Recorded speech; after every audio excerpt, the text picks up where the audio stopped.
মদিনায় না গেলে কি হজ হবে? মদিনায় না গেলেও হজ হবে। মদিনা শরীফ যাওয়া হজের অংশ। এগুলো বলে বলে আমাদেরকে ধোঁকা। আসসালামু আলাইকুম ওয়া রাহমাতুল্লাহি ওয়া বারাকাতুহু। দর্শক শ্রোতা, আশা করি সবাই ভালো আছেন। শাহেখ আহমদুল্লাহ সাহেব হজ নিয়ে কিছু বিভ্রান্তকর বক্তব্য দিয়েছেন। তার প্রতি উত্তরে সাইফুল আজহারী সাহেব তিনি জবাব দিয়েছেন। আজকে আপনাদেরকে এই ভিডিওতে বিস্তারিত দেখাবো। আপনারা যদি আমার চ্যানেলে নতুন হয়ে থাকেন অবশ্যই চ্যানেলটি সাবস্ক্রাইব করবেন এবং কি আপনার মূল্যবান মতামত কমেন্ট বক্সে জানিয়ে যাবেন। দর্শক শ্রোতা, কথা না বাড়িয়ে প্রথমে চলুন আমরা দেখে আসি যে শাহেখ আহমদুল্লাহ সাহেব তিনি হজ নিয়ে কি মন্তব্য করেছেন। মদিনায় না গেলে কি হজ হবে? মদিনায় না গেলেও হজ হবে। হজ মক্কায় সম্পন্ন হয়ে যায়। তবে বিভিন্ন দেশ থেকে, অনেক দূর দূরান্ত থেকে মানুষ জীবনে একবার মাত্র বা কেউ একাধিকবার, খুব বেশিবার তো আমাদের যাওয়ার সুযোগ হয় না সাধারণত। আমরা হজ করতে গেলে সেখানে হজ করলাম মক্কাতে, করে মদিনা নবী সাল্লাল্লাহু আলাইহি সাল্লামের মসজিদে নববীতে 2 রাকাত নামাজ না পড়ে তার কবরে সালাম না দিয়ে আমরা চলে আসবো। নিশ্চয়ই এটা একান্ত প্রয়োজন না হলে, একান্ত অসুবিধা না থাকলে এটি করা আমাদের উচিত না, সেটা ভিন্ন বিষয়। কিন্তু হজ হয়ে যাবে মক্কাতে, যদি মদিনা না যায় হজ। দর্শক শ্রোতা, আপনারা দেখতে পেয়েছেন শাহেখ আহমদুল্লাহ সাহেব তিনি হজ নিয়ে যে মন্তব্যটা করেছেন, মদিনায় যাওয়া বাধ্যতামূলক নয়, মদিনা না গেলেও হজ হবে। দর্শক শ্রোতা, তারা কৌশলে মদিনা শরীফে না যাওয়ার জন্য মানুষকে আহ্বান জানাচ্ছে। হাজিরা যাতে নবীর রওজা শরীফ জিয়ারত না করতে পারে, মদিনা শরীফ না যায়, তারা কৌশলে সেই বিষয়টা তুলে ধরছে। দর্শক শ্রোতা, এই বিষয়টা নিয়ে সাইফুল আজহারী সাহেব আহমদুল্লাহকে কঠিন জবাব দিয়েছেন। চলুন সেই ভিডিওটি আমরা গুরুত্ব সহকারে দেখে আসি। মদিনা শরীফ যাওয়া হজের অংশ না। আমি স্পষ্ট রূপে শুনেছি, আমি আফসোস লেগেছে কেমনে বলে এই কথা, মানে তার কলজা কেমনে দিল এই কথা। আমাকে একজনে বলতেছে, আমি ইংল্যান্ডে ছিলাম, আফ্রিকান একটা ছেলে বলতেছে, উস্তাদ is it part of Hajj? Allah, Medina শরীফ যাওয়া হজের অংশ হবে কেন? It is not part of Hajj. Hajj তো আমলের নাম। আমার নবী তো ইমানের নাম। আমার নবী কিসের নাম? ইমানের নাম। ইমান আমলের চেয়ে অনেক উপরে। ইমান আমলের চেয়ে, ইমানকে বলা হয় আসল, রুট, শিকড়। আমলকে বলা হয় ব্রাঞ্চেস, ফরা। গাছের ডাল একটা কেন 100টা কেটে ফেলেন, গাছের কোনো অসুবিধা হয়? বরং এরপরে আরো ফুটফুটে করে সুন্দর করে ডাল, কিন্তু শিকড় যদি কেটে দেন থাকবে।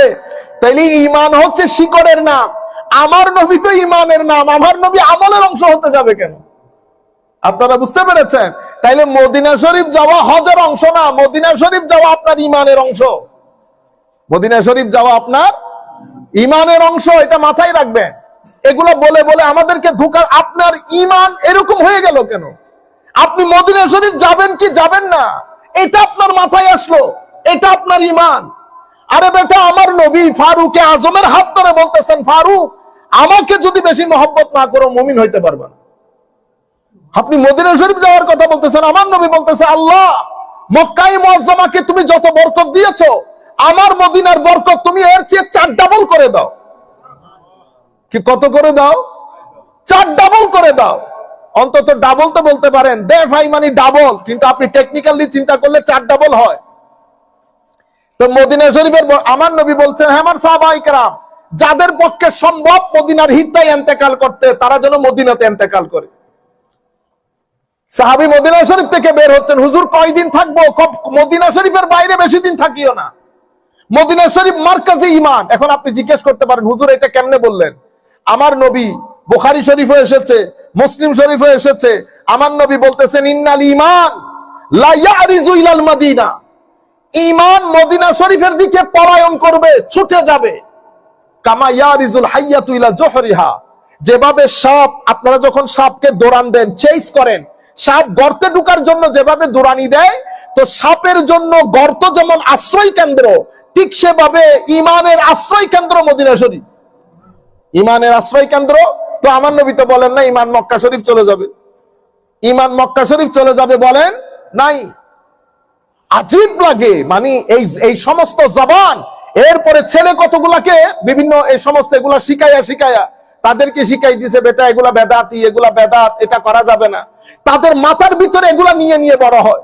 তারা যখন আপনার সাথে মিশতে পারে না, কারণ তার ভিতরে ইনবিল্ড করে দিয়েছে এরা বেদাতি, এরা কি বেদাতি সুযোগ পেলে মেরেও ফেলবে, সুযোগ পেলে মেরেও ফেলবে, কারণ তার দৃষ্টিতে আমি বেদাতি।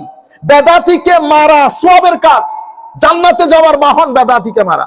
এই ছোট মোটো গরিবের পোলা কতগুলো মাদ্রাসার মধ্যে নিয়ে পুরাইছে, 1টা 2টা লাখ। আপনি অষ্টগ্রামের মধ্যে প্রোগ্রাম করতে গেছি, 5টার সময় দেখি লাইন ধরে ছেলেরা, প্রত্যেকের হাতে একটা একটা টিফিন ক্যারিয়ার, জমিনের মাছ দিয়ে হাঁটতেছে। আমি জিজ্ঞেস করলাম, বেটাগুলো যাই কই? হুজুর এরা ভাত উঠাইতে যাইতে। সাল্লাম, ইন্না লিল্লাহি ওয়া ইন্না ইলাইহি রাজিউন। যেই ছেলে আপনার ঘর থেকে ভাত উঠাই ভাত খাবে, তার মাধ্যমে অন্য কোনো কাজ হবে, দ্বীনের খেদমত হবে না।